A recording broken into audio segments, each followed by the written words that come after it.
A dissolution of marriage or divorce is not just the breakup of a relationship. It is also the breakup of the home, family, and emotional bond that you created with your ex-spouse.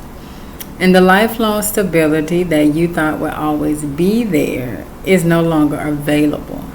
And so because of this, there is a shift in your emotional security and stability, which leaves a void in your emotional body that must be repaired. And so in this video, I'm going to explain how you can use the energy of your fourth house in your natal chart to strengthen your emotional security, rebuild your emotional foundation, restore your sense of safety, and nurture your emotional well-being. And so grab your notebook and something to write with to take notes, because this is information that you are going to want to reference later on, okay? And so if you are new to me or to the channel, hello and welcome. My name is Katrice and I am the Natal Chart Navigator, and I teach newly divorced women how to use their natal chart to heal and move through the 6 stages of divorce easier and with more grace. And for those of you who are returning back to the channel, hello and welcome back. Alright, so let's jump into it. So the first thing that you want to focus on is the rebuilding of your emotional foundation, okay? So the fourth house in astrology governs your home, your family dynamics, and your emotional roots. And not just the family that you come from, but also the family that you create, okay? And so this makes it an ideal space to draw upon during times of upheaval, such as divorce, okay? And so after divorce, there will be deep emotional scars. And so reflecting on the fourth house's energy can also help you to understand what the emotional dynamics of your marriage were, okay? Now, divorce can also bring up the opportunity to release long-standing emotional family patterns, especially if there were unhealthy dynamics involved, okay? So when you look at your fourth house in your natal chart, if you have planets in your fourth house, those add to the complexity of the fourth house's energy.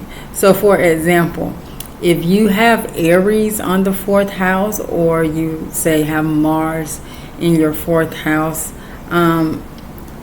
you may have grown up in a environment that was pretty fiery, it may have been anger filled, and so if you witnessed your parents like fighting a lot, or they were always arguing, or if like there was physical like fighting and domestic violence, then that may be something that you have taken into your relationship, and you took that within your marriage, okay? Or if you have, say, Uranus in the fourth house, there may have been a lot of instability in your home growing up, and so you may have had instability in the home that you created with your ex-spouse, okay? And so you're going to want to use the fourth house's energy to recognize which emotional patterns were passed down through generations and are no longer serving you, okay? And so you're going to want to heal these patterns by consciously choosing healthier responses to emotional triggers. And so if the thing for you was when you get emotionally triggered, you are ready to fight, or you start yelling or cursing, then you're going to want to sit and with that and figure out, okay, what is a healthier response that will get me a better outcome than what I was currently doing, or what was currently happening in my marriage that I do not want to take into the next relationship. Okay. Okay, so spending time in self-reflection, possibly through journaling or therapy, to identify where these emotional wounds lie is going to be critical. Okay, the fourth house encourages you to embrace your vulnerabilities and offer compassion to the parts of yourself that have been hurt.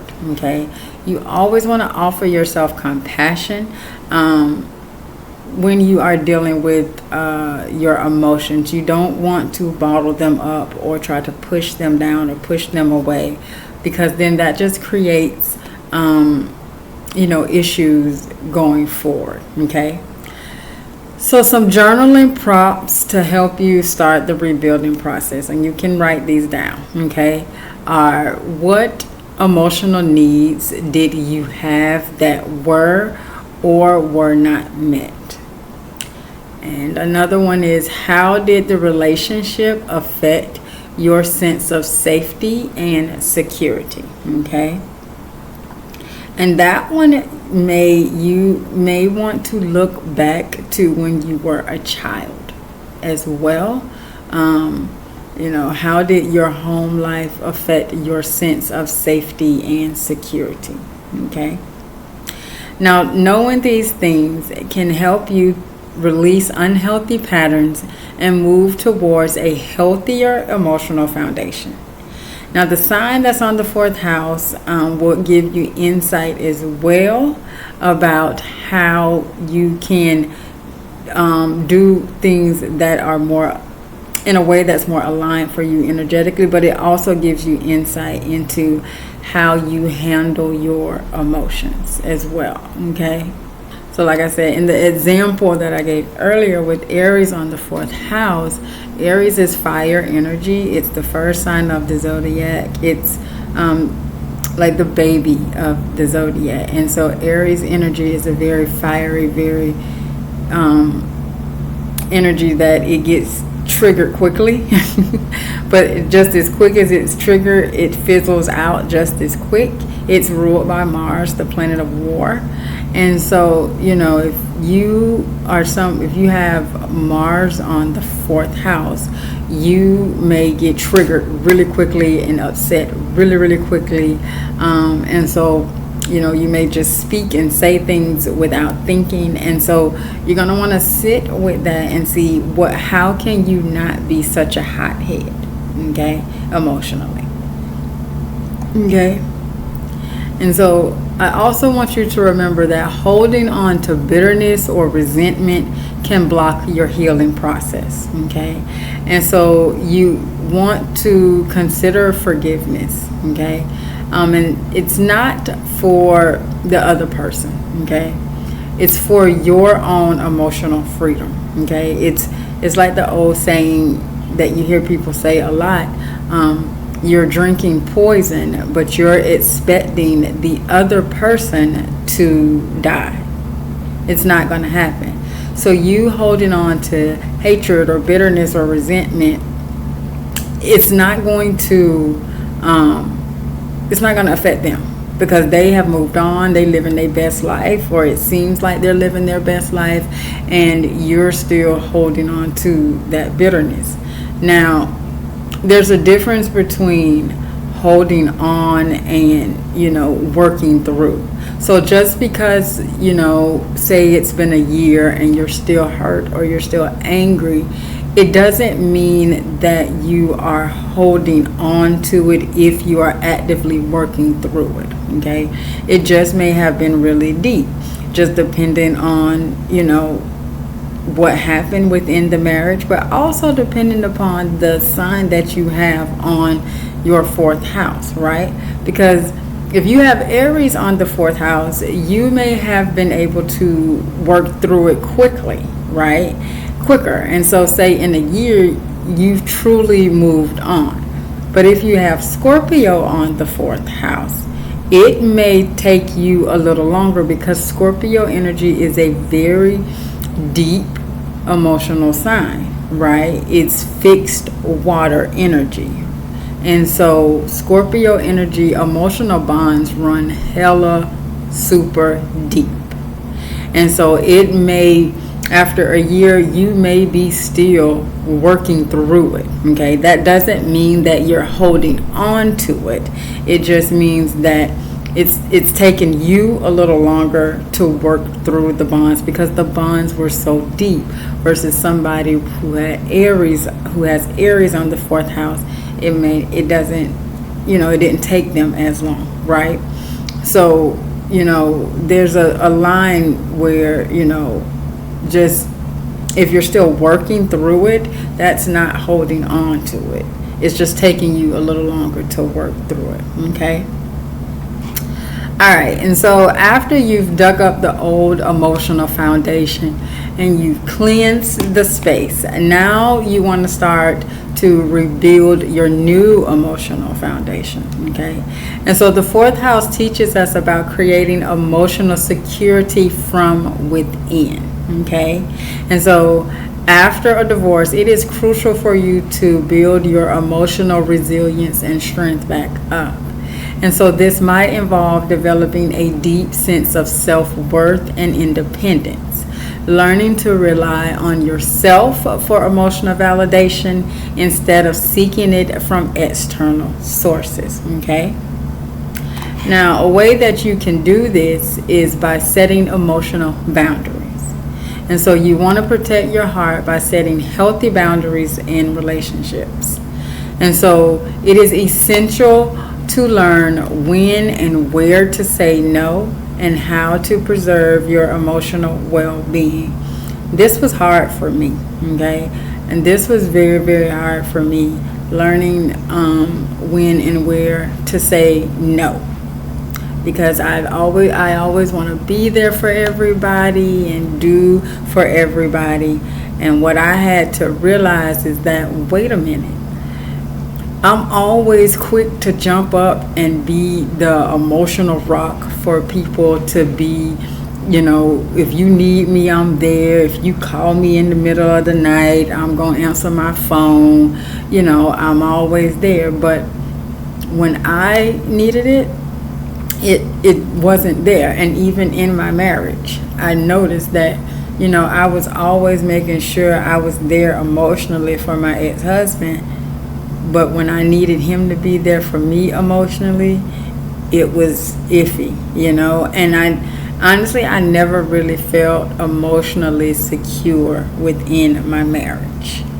And so once once we got divorced and everything was final, and I'm going through and I'm, working through everything, I noticed, I was reflecting back on the marriage and everything, and I'm noticing, like, emotionally, I never felt safe with him, okay?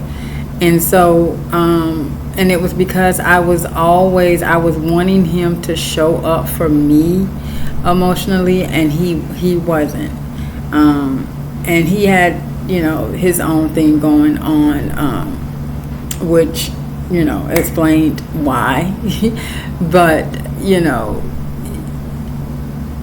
it just was one of those things where I had to learn that I have to set emotional boundaries. And so when in the next relationship that I got into, after the marriage, I had boundaries up, right?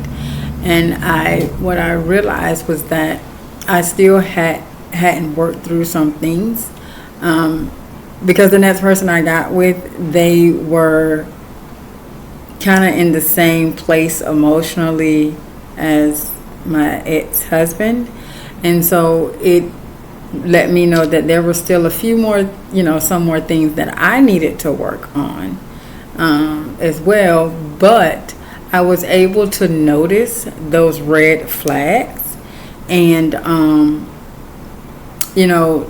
just I had my boundaries up, and it was like, no, I'm not going to be, your emotional therapist. You're not going to vomit and do all of that to me, and then when I need it, you can't reciprocate it back. And so boundaries help you to feel safe, and they allow you to nurture yourself without feeling overwhelmed or emotionally drained. And boundaries also, they're not just for you as well, they're for the other person, because they teach the other person how to treat you, right? And so, when you are going through this process, right, of using this energy to help you to rebuild, you learn, you start seeing different things when it comes to like your emotional safety and security, and you start noticing things. And so when you do get into the next relationship, it lets you know just how much you've healed, and how much further you need to heal. Okay. So this work, it's not there is no time limit. Okay, there's no time limit for this. It really just depends on you, and you just have to keep going, right? Keep working with the energy. Okay. All right. So now that you have established a new emotional foundation, you want to nurture your emotional well-being. And so you do this by honoring your feelings and practicing releasing your emotions. Okay. Now, you must allow yourself to grieve, because divorce is a form of death. Okay. It's a death to the old you. It's a death to the life you built with your ex-spouse. It's a death. Okay. And so the fourth house governs emotional release. And so it's important for you to give yourself permission to grieve after a divorce. Okay. Healing does not happen overnight. And so whether through crying, writing, or talking to someone you trust, you want to always honor your emotions. It's important that you honor your emotions. Okay. By acknowledging and processing your feelings, you create space for healing and emotional growth. Okay. Now, how long this takes is completely up to you and your emotional body. Up to you, and your emotional body will let you know when you have healed. Okay.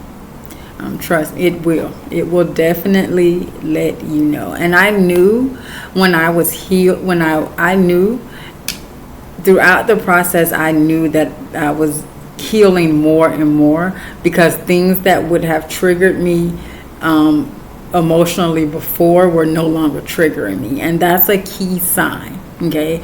When, there were things that would trigger you, and then when it happens, it no longer triggers you. That's a key sign that you've healed that wound. Okay. And celebrate that. Celebrate those milestones, because it's important for you to celebrate and recognize your growth on your healing journey. Okay. All right. Now, because the fourth house is the foundation of your birth chart, grounding practices may help you to reconnect to your body and restore your restore your emotional balance. Okay. So techniques like walking in nature, yoga, or deep breathing can help you to reconnect with your body and to restore your emotional balance. Whenever I feel off balance, the first thing I do is go take a walk. If it's not raining outside, I go and I take a walk, because walking helps me to release. It's good exercise. Okay. And if you have high blood pressure, walking is really good. It's a really good practice to do. It helps to keep your blood pressure regulated. Okay. But go take a walk outside, or some people I do like to get in the car and drive. because that helps too. But honestly, the walking is much better because it gets you out in nature, and like you get to see the little animals and all of the things that's going on in nature, and it really helps to just calm you down. Okay, and it's really just you connecting with nature, right? And so the fourth house supports grounding through its ties to physical safety and emotional stability, right? So reconnecting with your body is a powerful tool in your healing journey, okay? All right, and so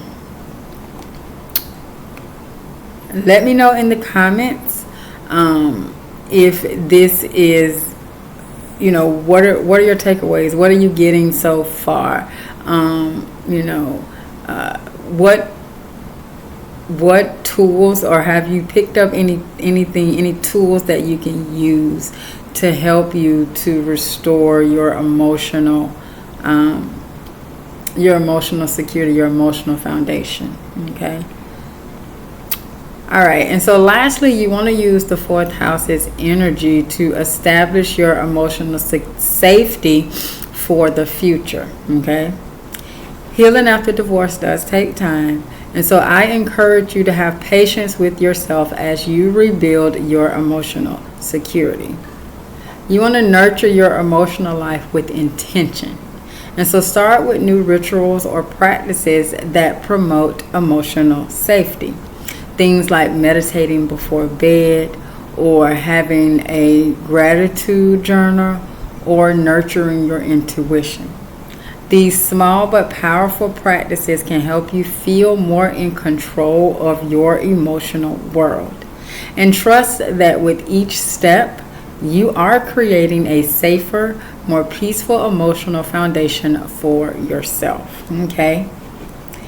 And so, using the fourth house's energy to heal your emotional security after divorce involves you reconnecting with your inner foundation, nurturing yourself, and creating an environment that supports your emotional well-being.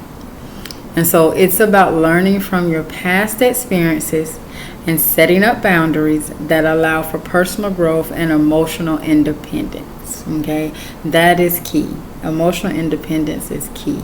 When you are dependent on someone else emotionally, it sets you up for manipulation and to be taken advantage of. Okay.